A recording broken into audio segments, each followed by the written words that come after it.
just started. Right when you started talking about it. What? All right. Yep. Sorry, Ann. Thanks for joining us, folks. We're had a little glitch there. Thank you, viewers. Those of you that let me know that we had dropped. Ann was just starting her story on the life of Pi. Correct? Can one of the viewers write in and tell you in the chat room where they hooked out on the At the beginning. where it cut out on the story, so I don't repeat the whole story again? Actually, yeah, that's what they told me. They said it cut out right when you were about to start your story. So they lost. It was about a minute or so of you telling that. So if you just wanted to start over, my apologies.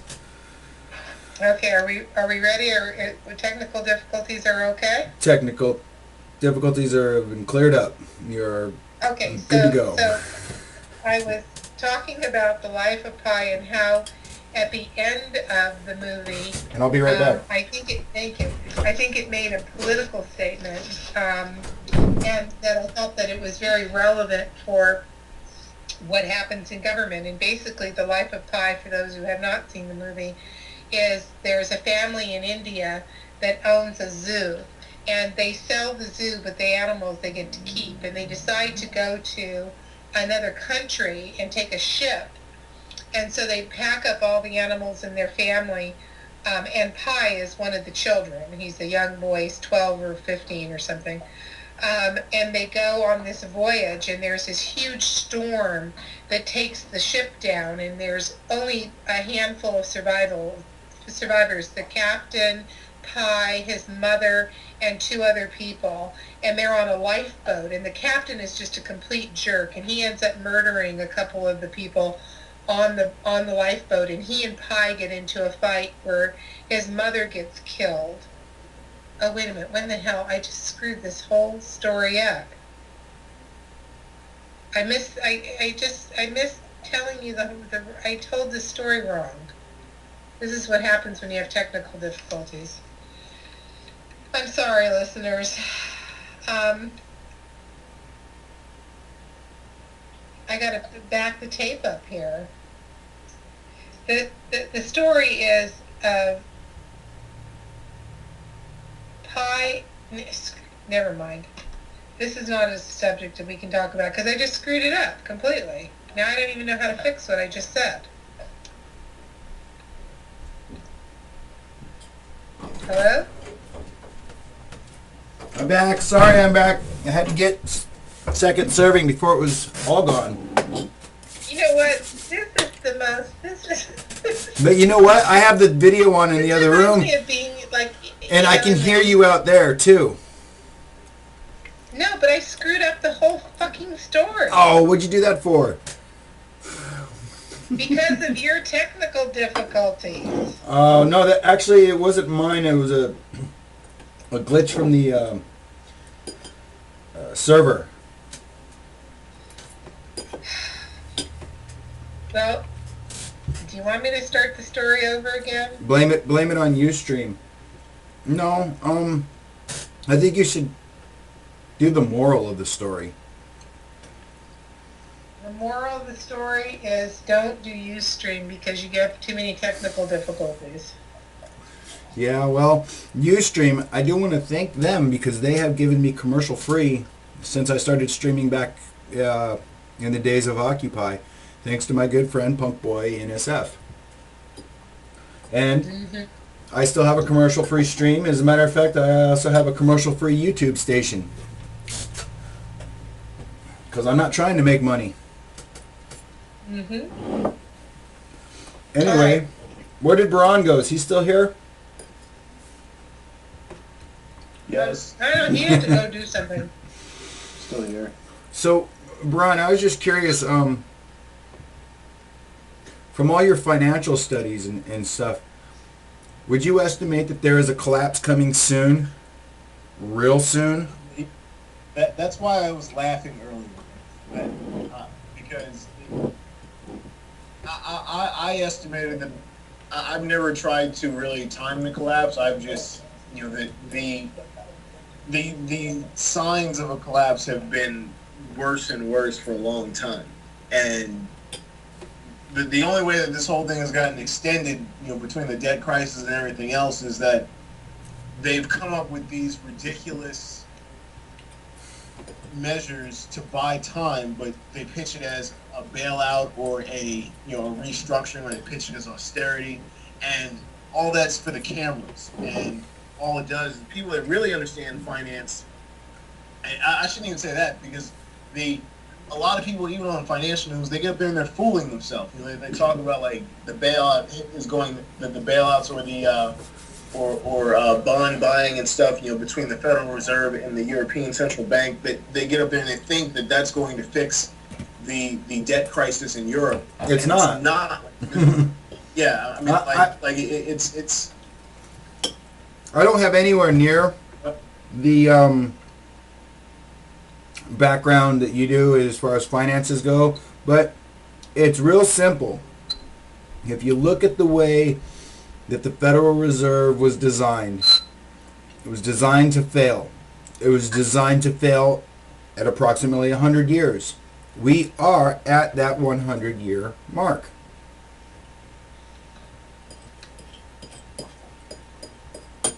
And then who walks away? Those that already have the manipulative control and power, because they've been leeching off the people the entire time. I mean, we're not supposed to pay an income tax on money that our own government can print to another printing press. That's all they are, is a fucking printing press.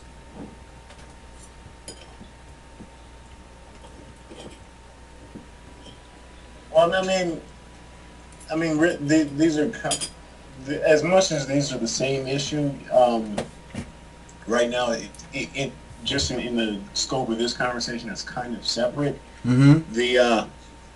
The thing about Europe is that, I mean, really, Europe is going through the same problem that the globe is going through. There's too much debt in the world. There's too many bonds. There's too many derivatives, and all these, like, there's not enough assets or money in the world to be able to service the debt, and that's why the whole thing is terminal. But the media won't tell you that, either because they don't know, or they're basically paid not to tell you. And so who's running the show? The banks are running the show, and they're going to make sure that they get their money. That's what happened in 2008.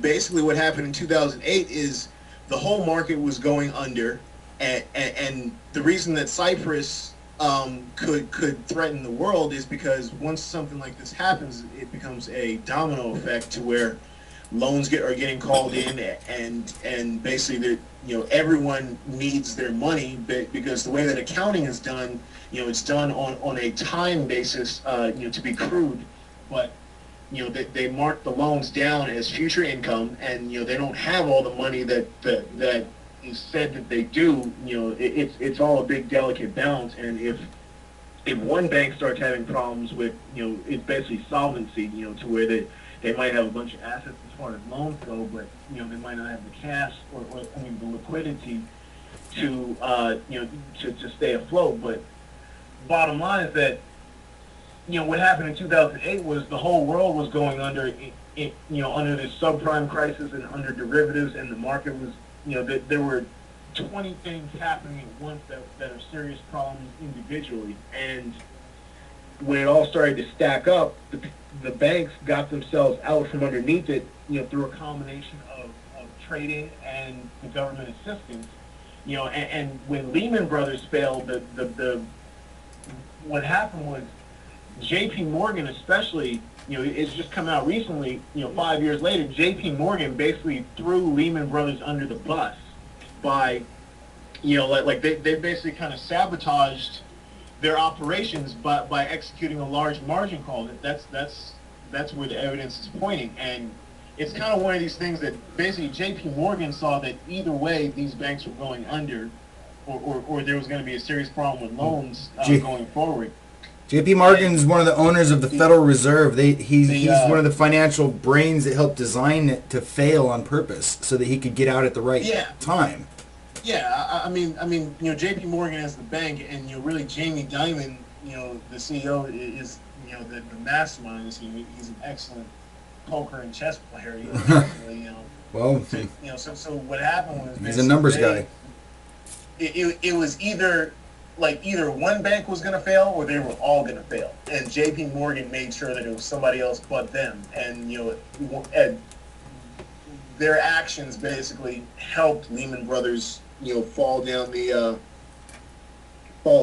hill. And the same thing is really being applied to Cyprus in a way, and the Eurozone.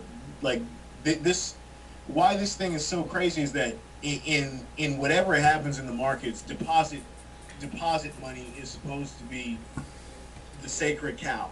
Of all the financial criminality, whether they're being moral or whether they're just not trying to attract a PR problem, deposits are the last thing that you touch. And for the situation to be as desperate as it was for them to go get deposits in this case, there was a problem basically as far as there weren't a lot of bonds out there that they could have negotiated with, so deposits were the next best thing. But this whole thing is going to have all kinds of unintended consequences. And as far as economic collapse, this situation is more serious than it was in 2008, and the banks have been preparing for this for years. And kind of the I'll be right back. Kind of the point I wanted to make with this whole thing was that the corporation, there was a quote earlier today, corporations and governments basically knew that this Cyprus move was coming for a couple of weeks now, and were debating it back and forth and didn't tell anybody, and then they didn't, nothing was said until the decision was made, and they leaked it to the press, and caught everyone off guard.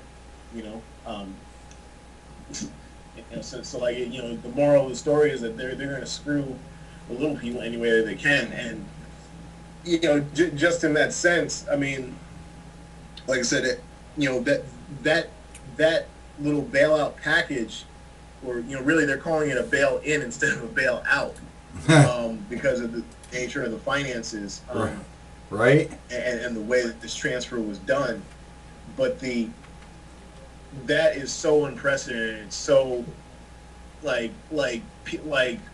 Wall Street was literally rocked by it, because it happened on Saturday, and Saturday, the news started to break Saturday night, and the funny thing about it was that everyone knew kind of what was going to start happening on Sunday, but then you didn't really start to see the analysis of it until Monday, until everyone was back in the office, and the financial news started to fire back up. But the whole, everyone was talking about it today. And that to me says that, one, just technically this is not the end of it. Two, this is much bigger than we think. And there's going to be, I hate to sound like I'm a crying wolf, but person, I think that this might be it. The first conversation I was telling you about, when we started discussing what we thought about this whole thing, that's what I was saying, that there was going to be an event that started the dominoes falling, and quite frankly, this might be it. I really don't know. Well,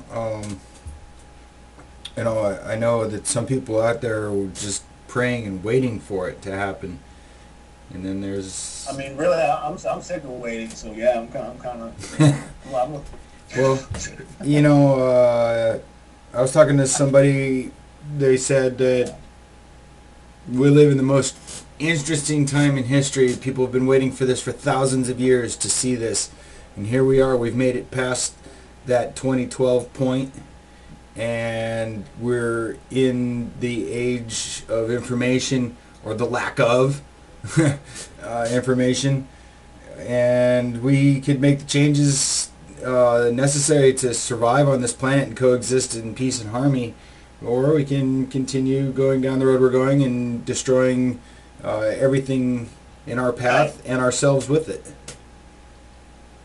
Well, the only thing that is going to fix things is a reboot of the system. And here's the scary part about that is that there's the people planning this have been planning a reboot also. So, right? I mean, who knows? To benefit them. Right. Right. Well, that's the thing about it is that if they're going to reboot the system, they're going to do it on their terms, and it really just, I mean, we're really, even at that point, still at the mercy of them. So, it's really, that's why I was telling you, it's really just about preparing for yourself, becoming a prepper. I'm starting to actually not like that word the more that I say it, but I mean, that's about the only thing that you can do is to sit back, wait, become a prepper, and watch. Like that's kind of why I said that some of this stuff is almost a moot point in a lot of ways. There's a lot of things that people think are going to happen and think that they can do for themselves, and I think that a lot of people are, in a lot of ways, kidding themselves. And, it's really just, like, there's really no way to even, like, handicap this thing, as for as much information is out there, and as much as, people, kind of know about this situation, I mean, like, I as much technical information as I see, I'm just scratching the surface still, and even at that, but, as far as like predicting or like I said, handicapping, there's just not much that people can do. I mean, there's a you can prepare for it. We're at the mercy of this whole thing. Well, yeah, we are kind of at the mercy for when it'll actually happen. If it's forced down our throats by the power elite, but preparing for it and talking about it and getting together in groups and being aware. I mean, there's nothing wrong with that, right? No, I mean, I think that I do think that is the next best thing, especially in your local area. Like if people are looking for solutions, that is the solution, is to start telling people about it, and it really just depends on how you go about that as far as making the best use of your time. Everyone's situation is kind of different. It depends on your money. It depends on depends on where you're at. Like especially if you're in an urban environment. This is something that's more urgent for people in the cities than anything else, because if what happens in Greece happens here, which in a lot of ways, like the Cyprus situation, for example, could. You think what happened in Greece would happen here? I mean, it's very possible. Like a Greek-style meltdown. It is, basically when there's a bank holiday and the ATMs become empty. The only thing that kept this thing from being worse in Cyprus is that the ATMs, they were ready to refill the ATMs, and they have a plan to do that. They say. But it's going to be an ongoing thing, because if the bank don't, they're gonna refill the ATMs. That sounds like they're Pez machines. You just put some more Pez in them, and the people are good to go. Yeah. Well, I mean, it's all it does is let some pressure out of the out of the environment, and that's what I mean is that there's if they don't do that, then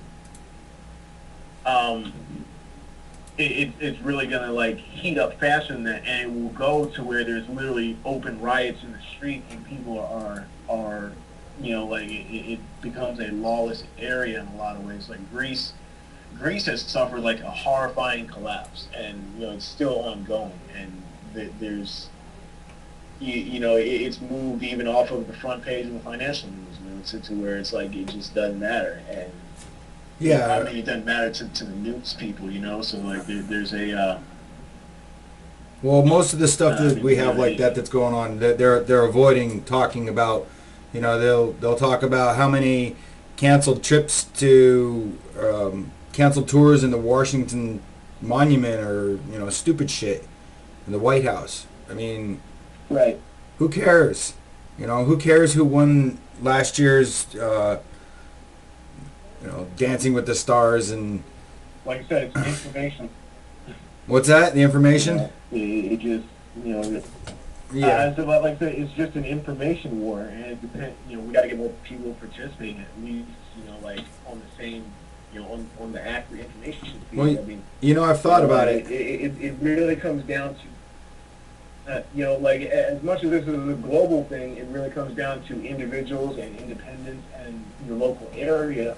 Kind of what you were talking about with communes and everything else. There's a difference between communes and communism, and Yes. the world suffers from this problem of hyper monetization, where everything has a dollar amount on it, and you can't quantify a lot of daily work that people do for themselves to feed themselves and clothe themselves. That's kind of why the system has gone the way that it has. Couple that with the debt money problem, and you have a vice where eventually things are going to be taken from people to where they may not even be able to, like I said, there's not enough money in the world to even satisfy these debts, let alone for people to live comfortably, for everyone to live comfortably in the market system denominated by this phony money. And, eventually that's going to come to a screeching halt, and it's starting to now. So. Yeah, well, we'll see what happens, right? I've actually got to run in a few minutes. Okay. Well, how about if I let you go with a joke? I'm going to tell you something real quick. I just seen this here on Facebook. A young woman was pulled over for speeding. A Louisiana state trooper walked to her car window, flipping open his ticket book. She said, "I bet you're going to try to sell me a ticket to the Louisiana Troopers Ball." He replied, "Louisiana state troopers don't have balls." There was a moment of silence. He then closed his book, tipped his hat, and got back in his patrol car and left. That's a smart lady. Yeah, I thought that was pretty funny. All right, Bron. Well, thanks for joining us again. Maybe we'll see you next time. Where are you going, Ron? I think he's gone. Out of the Matrix. Maybe back into the Matrix. Oh, you're gonna join me on the outside of the Matrix. That's wonderful. We'll see you when you get here. Yeah, I'll be back on the show another day. All right, brother. I'll be traveling for a while. I'm going to be leaving here and heading towards Denver. So I'll be doing that this Friday. And I'll be kind of hit and miss to really get a hold of and whatnot. You guys can hit me up on Facebook or, the normal ways. You guys know how to get a hold of me. I'll be making posts along the way, taking pictures of police activity or whatever. I'll be hitchhiking, so there's likely to be a lot of police activity just generated by me standing on the on-ramp. Well, I hope you get there safely. I will. Yeah, I wish you the best of luck. Thanks, man. I appreciate it. So, Ann, since Baron's leaving us, why don't... Well, you're back. Did you want to have anything else you wanted to talk about since we are broadcasting? And I was going off on the Fed and where to look up some more information. And Baron was talking about the financial crisis and what was the name of that place? Well, I heard a little bit of it. I had to make a phone call, but another financial crisis I in think another location around the world. yeah,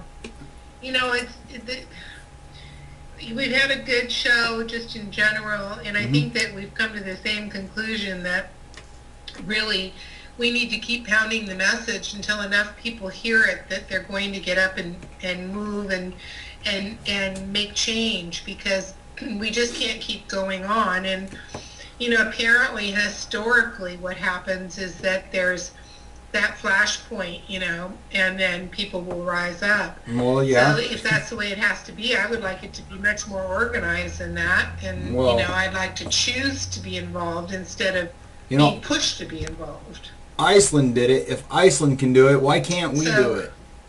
Overthrow your government and throw Well, them wait a all minute, in jail. wait a minute. Your bankers, your corrupt the politicians. government. Huh? In Iceland, they Yeah, took over but their the- but the government and government- changed it. What's that? The government did that.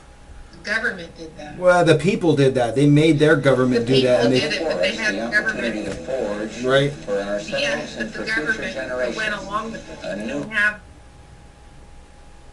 Sorry about technical that. difficulties again. Hey, you know what? And I just brought something up. I'm not sure.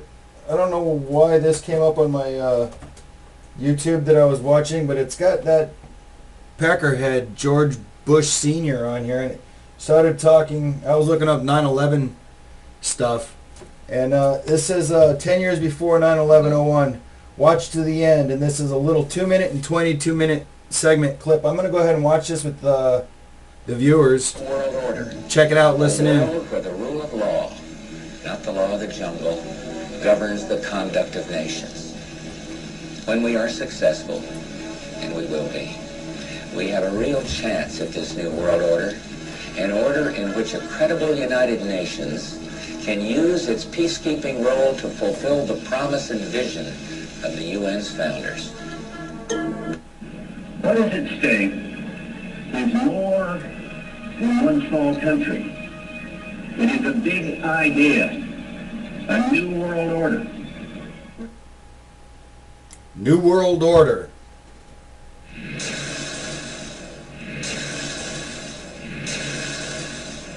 And that's the beginning of the deception right there.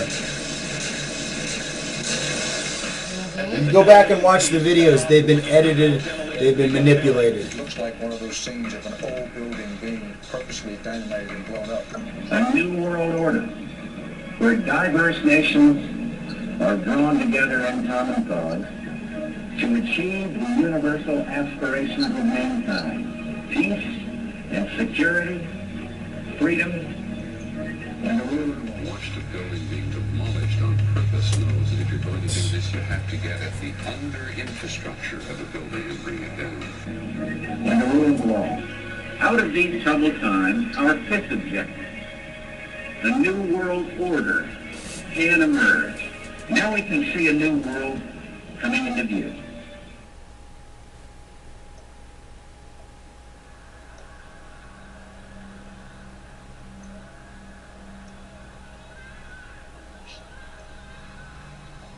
Look at all the sheep.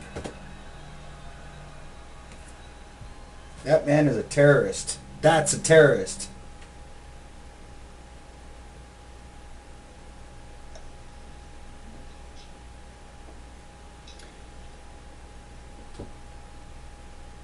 I think that was the end of the video. Anyway, Ann, the New World Order and all the other issues that we have, if we keep talking about it and people, they'll either join in the conversation and you'll find out whether they believe or not, and then you can expand on getting them to talk about it to other people that don't know about it, and at least point them in the right direction. You don't have to be the know-it-all of the conspiracies, things that are going on in this country, and the manipulation and deception of people by money, hoarding of money. You can't take it with you, so why do you need a whole stockpile of it? Billions and billions of dollars. Bill Gates, yes, I'm talking to you. You know what I mean, Ann? So we keep talking about it, we keep spreading the word. I know exactly what you mean. And try to encourage other people to do the I same. agree with you. It's encouraging other people to do the same, or to look into information that they don't have, and maybe together, slowly but surely, we'll either find that there's only a few of us and we will congregate together for safety or community or whatever we have to do to find our like, or they'll kill us all off and throw us in FEMA camps, right? Exactly. And I think that there is this, that's a whole show about the government beginning to hoard bullets and weapons, and the cleaning and sprucing up of the FEMA camps around the United States, and, you know, just exactly that I think the government knows that it will collapse and that the people will need to be housed, and I think it's all a done deal with just sitting around waiting. Yeah, I was talking to somebody the other day. He was showing me one of his firearms, and he said there's no way he's going to give up his gun. And they were also saying how hard it is to find shells to use for practice. They can't get any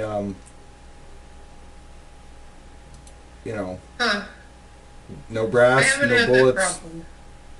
What's that? No, I have a box of ammo. You have a box of ammo? I just bought a box of ammo. Yeah. Well, a box. 22 ammo I hear is really scarce. I know that 45 ammo is scarce. A variety of long-range rifle ammo is scarce, and I know 9mm is another real popular. 9mm, 40mm, pretty much all ammo is scarce these days. Shotgun shells, though, they seem to be able to get. You can pretty much get shotgun shells anywhere these days, though. Well, I have a shotgun and a handgun. Not that I know how to really use them, but. Well, you should train. You should practice to know how to use them. Be familiar with that thing. Yeah, I'm getting there. Right on. Good for you. So, what do you think? Do you want to call it a night? It's not quite been a 2-hour show, and yeah, we better call it a night. I was hoping somebody would call in, but we haven't had any callers tonight. It is a Monday night, and was a quick throw together show to make up for earlier this week, last week, when we were going to do this show, and I had some technical difficulties come up again. But I'm glad we finally did get to it. I think that it's one of those things that can be hashed over again and again, and I'd certainly do it next time I get a chance. But I'm going to be on the road for a while. You guys can check my posts and keep up with me. I'll be taking pictures and posting them whenever I get to a Wi-Fi location, because I have no more cell phone service, But the Droid and the computer work off of Starbucks and McDonald's, and I'll record police activity or whatever else I see along the way. Once again, don't forget to check out Occupy the Odyssey on Facebook, independentcitizenmedia.weebly.com. That's the website. OccupySFTV on YouTube. OccupySFTV on Ustream. You're already watching it. I want to thank viewers for joining us tonight. Thank you, Ann. Thank you. Thank you for having me. You're welcome. It's always good to have you and Braun on. I love the way you guys fight like your brother and sister. It's too funny. Do you agree on the same? You come from the same. You both agree on the same thing, though. It's how it's said. Sometimes there's misinterpretation. No, we don't misinterpret. We just he's can be an idiot. Yeah. Anyway, I love you guys. Occupy One Liberty signing out. Peace and love to everyone. If you see something, film it. If you know something, share it.